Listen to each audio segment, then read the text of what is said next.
and I am delighted to introduce Les Hoffman, who is going to share with us veteran value in regards to the Great Resignation. And Les, you want to take it away? Yeah, hopefully you can see my Yep. presentation slide. Good. I always like to try to get technology down right.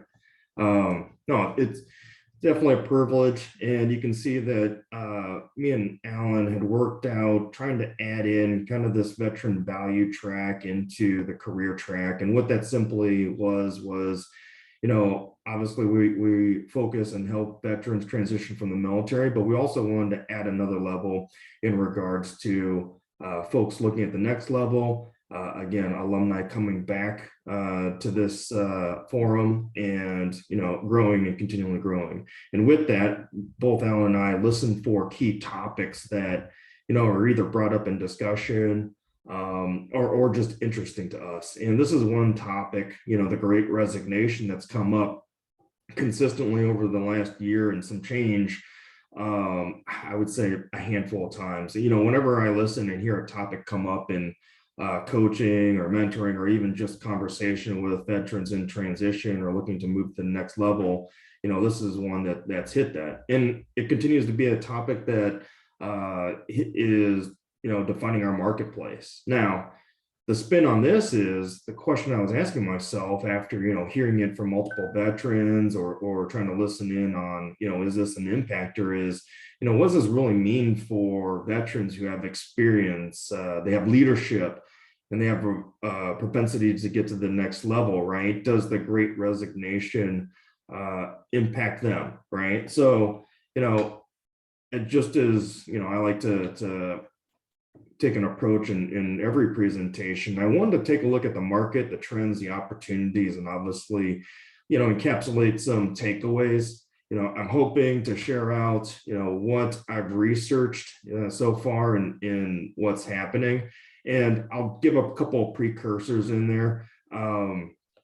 This is covering down on way more information than or there's way more information out there than we can cover down today. But I'd like to focus on some certain areas, and I'll make sure to draw those out so that you can follow along. Again, I advise folks, if they have a specific role or specific niche that they're looking at, what you'll find today is maybe the approach to dive in deeper and understand how that may impact you. It has been useful in specific instances with specific veterans looking for certain roles in identifying, how challenging or how open the opportunity is for them. Kind of going through the why and where. So again, looking at the trends, I did think there are some options, even in regards to big changes, there's usually big opportunities and some takeaways, right? And deciding how to make the right choice. So that's the approach. Let's just jump right in it like we usually do. And the first thing is, what is happening? Right. So I like to always start out with the definition. It's really Anthony Klotz. He's an organizational psychologist and professor at the Texas A&M University. And he's the one that coined this. And it's gained quite a bit of traction. And his definition, you can read there in the second line, but it's a huge wave. And the catalyst of this really is COVID-19, right? We usually need huge triggers to knock us off our regular path. And COVID-19 has been that. And the key thing that's really come out of that is folks are rethinking where, how, and why they work at places. Now, you can say that in the past, there's been some big items, but I can't remember really in the last couple of decades, something as large and impactful across the board, right? This is a huge change. And again, there's usually opportunity in the change if you're on the right side of it, right? And roughly 33 million, right? Again, if you look at the population size of the US, that's a 10th, and that's probably a conservative record and recording of those actual job changes, right? So that's kind of the what.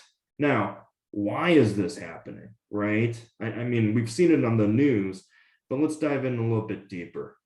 And this was a survey conducted, right? Again, I think it's pretty tall telling, but on the left-hand side, folks are seeking better pay and benefits, right? And I think that that's top reason why a lot of people are motivated by money, right? Again, there's other things, and you can see passion as a second item, and it continues to go down the line there for, again, in this specific survey. But what's interesting about it, and what's leading to folks transitioning, quitting, or even retiring is another big one, is that employers have really failed to accommodate, right, these emerging needs and expectations. And I'm not saying that it's an easy thing. I'm not saying that, that folks didn't think that they would just come out on the other side of COVID and things would just go back to normal. But again, this is something that's happened. Another piece is folks, for better or for worse, right, like or hate remote work. Some people love it, some people hate it, but it's changed the dynamic of work-life balance. And I think another interesting thing of that is that's become a negotiation point, whereas before either a company allowed it or they didn't, right? It wasn't even the hybrid option where someone could get a taste of both, right? A lot of folks are actually leaving their expertise. And again, studies have shown that, when you talk about folks advancing or moving, they're able to do both, right? Depending on their role and depending on the needs of that industry. Just because they're switching a job doesn't mean that they had to stay in the same discipline. So what you're seeing is folks are moving up and doing something completely new. Now, I would argue that their core skills, right, especially for veterans, when we talk about, again, organization, leadership, being able to follow the rules, but yet thinking outside the box and problem solving, right? That, again, I think that lends very well towards veterans that, again, don't want to be pigeonholed, or, they may have tried something, or they've done something in the military, or even been out for, a couple of years or a couple of roles. And they're like, now I know what's what. Let me think about what's on the next level, right? But the statistic remains the same. 1 in 4 workers plan to quit in 2022, right? And people continue to evaluate their lives and what they're investing and really what I consider folks spending their time on when, they've changed that position and now they're looking at what they're investing that time on, right? And what you'll see is in fine print, because this is a recording, I've also encapsulated the source of some of this information. So if you wanted to look at it or if you wanted to challenge it, it's there for you. Now, where is this happening? So we got the why, right? Why are people motivated to change? But I think the where, when we're doing the research, was also tall-tailing, right? These are big numbers of folks transitioning, but it's not all of us. And what I mean by that is you can see here with this graph that there's certain industries that are seeing the biggest transition and quit rates, right? And to be quite honest, it makes a lot of sense. Now, you can also see some other industries not having very high quit rates, right? And I think that that's tall-tailing too. Again, when talking with folks, when helping, or even just, again, looking at my background, my skills, I thought it was interesting to see that, again, you have some really high quit rates for, let's say, leisure and hospitality, and go ahead and assume that, the folks not traveling or not being able to travel due to COVID probably created a lot of openings as well. But again, these were quit rates, not furloughs or other types of layoffs and so forth, right? Again, this was put forward by the Bureau of Labor Statistics. And again, people versus getting let go. And I think that that's also a tall-tailing piece. Again, when the economy shifts, when things in certain industries aren't going well, you do have layoffs. But again, this is the quit rates, and it's showing essentially folks making that decision. Not all sectors are seeing that. So again, it's very important to look at, again, your own expertise, your own roles, and being able to dissect that. And then it's also, and I already went through that one. The last thing I would say is it is good to understand that, because it gives you a level of impact, right, of that average quit rate. And you'll see that at that 3%, right? And know what you're dealing with, right? Let me add a couple other layers to this. Where is it happening, right? So another cross section, or a good cross section to better understand the difference here, is again by industry. It's a little less busy as that last slide, but I think it's interesting because again it shows that cut line, right, of quit percentage out of the overall, and that would be for each vertical, right? So each vertical should be its own 100%, and what you'll see is the percentage of that vertical: healthcare out of 100%, food and retail out of 100%, and so forth.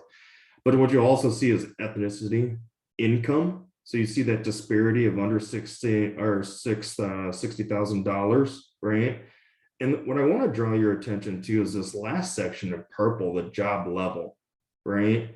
And I think we've discussed part of this, and part of what we've seen in the market, and folks have been sharing out in Eagle Group, is that you'll notice that lower positions, especially the hourly and entry level, you'll definitely see those higher quit rates, right? And folks migrating to different jobs, different opportunities, and so forth. But with the higher numbers, you'll still see probably what I would consider to be lower than the overall average, right? And some of that, I would say, at the executive level is probably pretty consistent with the norm, right? You just don't see a lot of executives moving if they've worked hard to get to a single role. But again, that gives you another cross section, right, of where this is happening. And what you see, again, I'll point out, burnout is a major issue that you see at some of the lower levels. People are getting ground out. Again, what you'll see is the impact safe place to work, right? And folks, and this also translates to people feeling comfortable just being themselves. Think about how many roles are out there where you're just in the grind, right? Even at the manager level, you've just got to tune to march to, and you keep on doing it, right? And again, the introduction of flexibility, right? If you have a company that's not flexible versus a company that is flexible and it's the same role, now money isn't the issue, right? Which again, sometimes is perplexing in the job market of how much of a gap that's created. So great, good job, Les. You showed where, why, right? But what are my options? What's in it for me, right?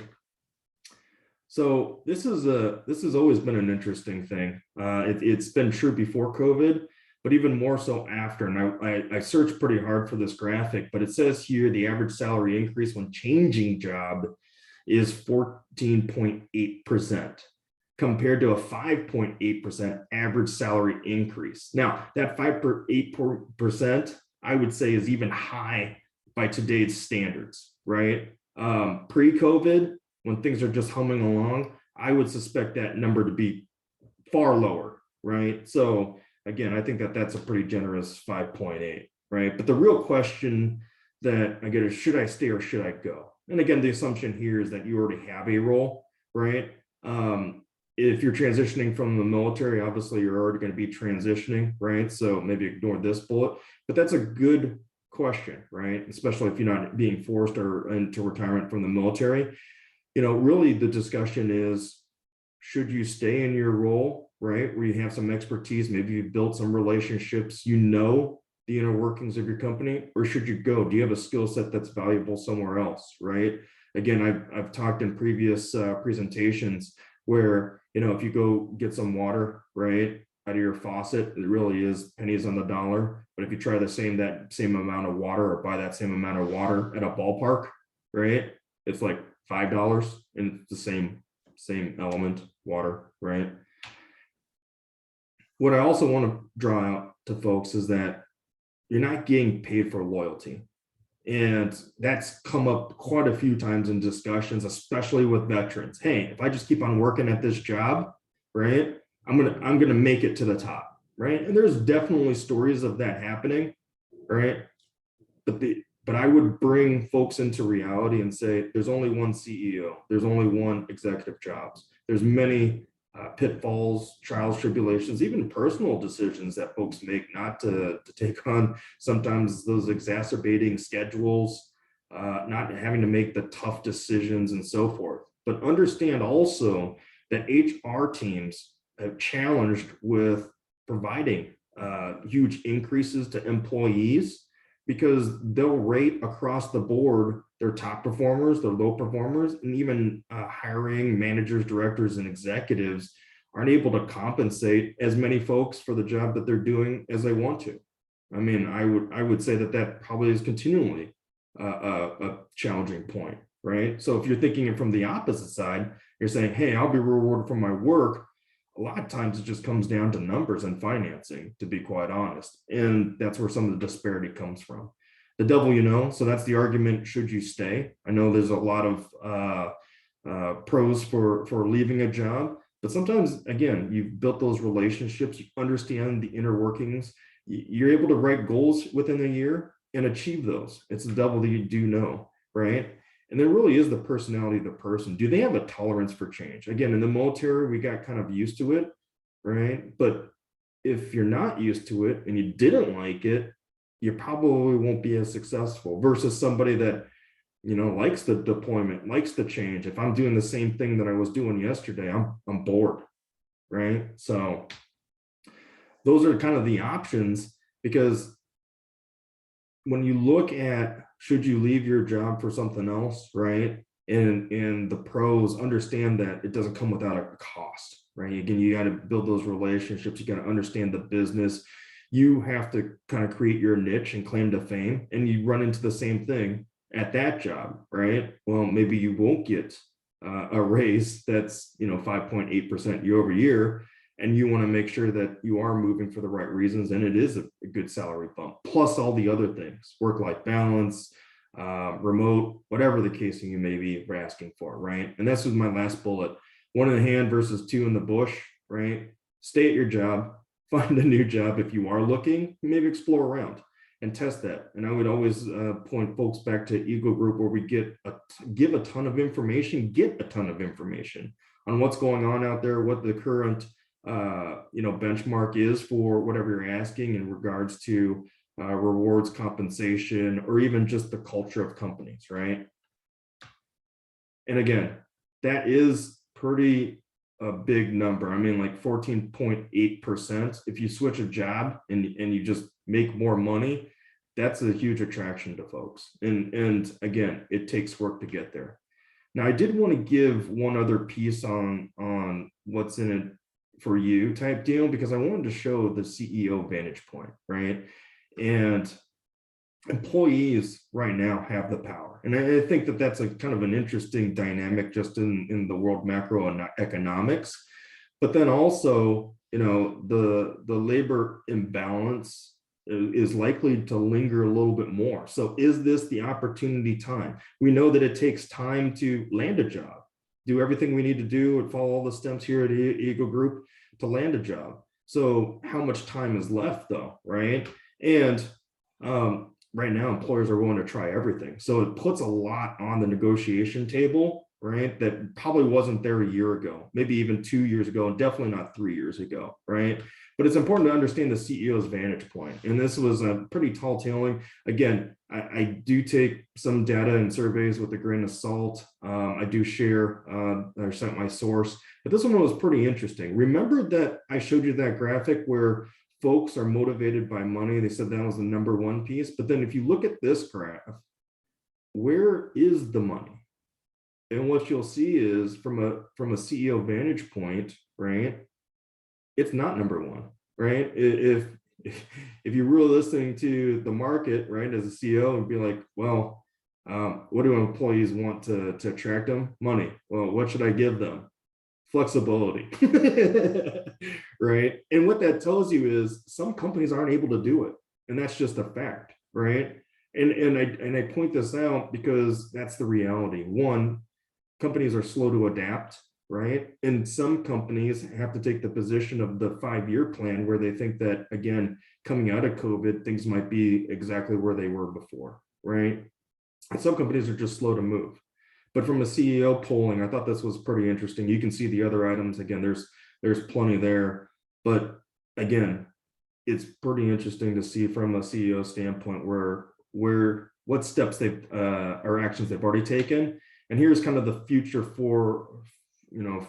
look on what CEOs expect, right? So they continue to see that labor shortage and so forth. Again, it's to kind of ground us in the reality of, we hear a lot of these things, a lot of great news banners, right? But when I'm in discussions with folks, the reality is the feedback that I get that keeps me grounded in this is that, again, companies haven't moved. And again, I think in the previous conversation that we had last week, this was shared as well. Companies, either based on the role, and we saw that, again, there's not a lot of folks quitting in those specific roles or industries.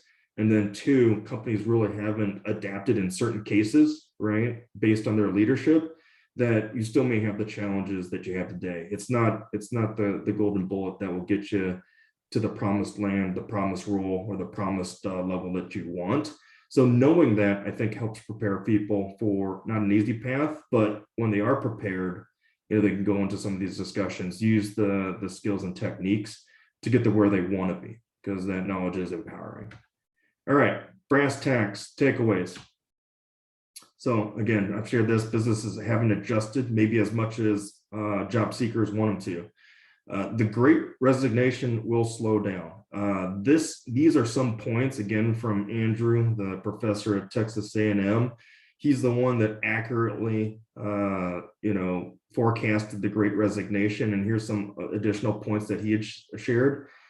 Flexible work arrangements will be the norm, not the exception. So again, that may be items that weren't on the table before. And if job seekers are looking for that, they can, one, look for companies that are promoting that. And second, that could be a point of negotiation, again, once you get to that part in the process. Remote jobs will become more competitive. And I know that there's folks that go, hey, this opens up for me to work for a company that I had eyeballed, but I was just never going to move to the East Coast or West Coast, right? But understand, remote jobs are going to become more competitive, and folks are going to have to adapt, especially job seekers, because again, there might be more folks applying in those funnels, and competition will increase all around. And here's my last tidbit, just watching the markets, both from a financial standpoint and from a business and personal standpoint. The economy is going to slow down. Again, we've heard a ton of lead indicators for inflation. In fact, it's already here. I would argue that we've felt it for the last 2 months, and with gas prices going through the roof and skyrocketing, you're likely feeling it in your pocketbooks today. The business and stocks have already shown shifts. So the economy will slow down. And I take that as the last takeaway is, if you're hard strong and this is the time where you've reached your breaking point with the company you're currently at with now, you need to move. You need to move quickly, and you need to get in, because the last thing you want to do is move into the company and be the guy with the short time, because you got to consider layoffs if the interest rate continues to go up. Also, with that, again, if you're not, well, then maybe you work to double down again at your job today. And all these pieces are on the table as, again, a current employee. Why couldn't you ask for more flexibility, more work arrangement, right? And share with your manager that, again, your goal is to stay with the company and they can count on you and loyalty. So you can always flip that upside down. And then the last piece in regards to this is, again, a lot of folks go, hey, okay, interest strikes. I just still don't understand the correlation here between, inflation and how that's going to affect roles, jobs, even opportunities. The key thing here is that pricing for all goods, commodities, services have been relatively low. A lot of the CEOs and executives have heard the statements by the White House, by the economists and so forth, and they believe that COVID would essentially come out the same way we went in. Unfortunately, the prices of everything moving, right? The supply chain has increased all those costs, and they've absorbed those profits, but not anymore. After the first of the year, these companies have had to show profits. Stakeholders and shareholders aren't going to accept them, again, just losing money. So what's that's going to have to do is that they're going to drive down their supply. They're going to raise their profitability. They're going to cut operational costs, and they're going to reach a new balance point. So nothing is going to cost what it did before, and nothing is going to be sold at the prices before. So again, that's going to create a new balance point, and different industries, different companies react differently to that, but they're all going to be forced into something that's going to be a new normal. So with that, again, if there's more questions, I can go into that. And again, that all ties into the last point, really, of understanding the correlations. And Eagle Group continues to, I believe, be the best resource for this, because we hit a lot of different subjects, a lot of different points, and you have folks that are willing to work with you one-on-one to get to what your drivers are, and to really arm you with the skills, the content, and really the storyboard to get it done. So with that being said, questions?